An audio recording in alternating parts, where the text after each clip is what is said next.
আপনারা সবাই কেমন আছেন? ভালো আছেন? কাকে ধরার জন্য আমি দৌড়াচ্ছি। আজকে আমরা দেখব ফিলিপিও 3 অধ্যায় 11 থেকে 14 অবধি এই বচনে লেখা আছে, আমি তার জন্য সবকিছু হারিয়েছি, আবার জানা হিসাবে বিবেচনা করুন। মানে খ্রিস্টের জন্য আমি সব কিছু হারিয়ে ফেলেছি। বলতে পারবো আমরা আজকে এটা কথাটা?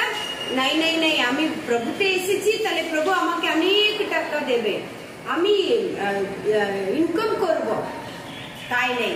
বাইবেলে লেখা আছে, আমি তার জন্য সব কিছু হারিয়েছি, আবার জন্য হিসাবে বিবেচনা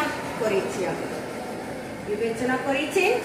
আর 12 অধ্যায় এরকম লেখা আছে, 12 বচনে, আমি যে এখনই এই সব জিনিস পেয়েছি কিংবা পূর্ণতা লাভ করেছি। আমরা কখনো পূর্ণতা লাভ করতে পারবো না, প্রভুতে থাকতে হবে, তাই নেই। কিংবা যার জন্য খ্রিস্ট যিশু আমাকে উদ্ধার করেছেন, কিসের জন্য প্রভু আমাকে উদ্ধার করেছেন, সেই থেকে আমি ভুলে এই দুনিয়াতে আমরা গিয়ে টাকা ইনকাম করি, নামের জন্য কিছু ইনকাম করি, সব কিছু প্রভুর জন্য আমরা করতে পারছি না। প্রভু কার জন্য আমাকে কিসের জন্য উদ্ধারটা করেছেন এবং তা ধরার জন্য আমি দৌড়াচ্ছি।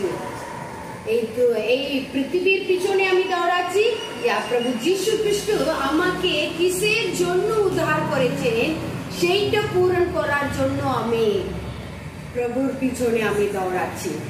13 বচনে লেখা আছে, ভাইরা আমি যে তা ধরতে পেয়েছি নিজের বিষয়ে এমন চিন্তা করি না। সবকিছু আমি পেয়ে গেছি করে আমি কোনোদিন চিন্তা করব না, কিংবা একটি কাজ করি, পিছনের সমস্ত বিষয়গুলো ভুলে গিয়ে, ওরা এই কথাটা বলেছে, এরা এই কথাটা বলেছে, আমি কখনো বলতে পারবো না, ভুলে যান যে পিছনে চলে গেছে, ঘটে গেছে, সেটা ভুলে গিয়ে সামনের বিষয়গুলির জন্য আগ্রহের সঙ্গে ছুটে চলাচ্ছি।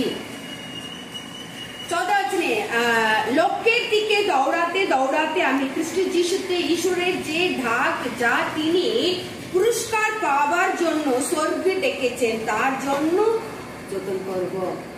এই বছরটা খুব যতন, প্রভু আমাকে একটা স্বর্গ আছে, সেই স্বর্গে আমাকে যেতে হবে, তাহলে এই দুনিয়ার জিনিসগুলো আমি ফেলে দেব। প্রভু যীশু খ্রিস্টের জন্য আমার জন্য একটা লক্ষ্য আছে, সেইটা আমি ধরে রাখার জন্য একটা পুরস্কার প্রভু দেবেন আমাকে।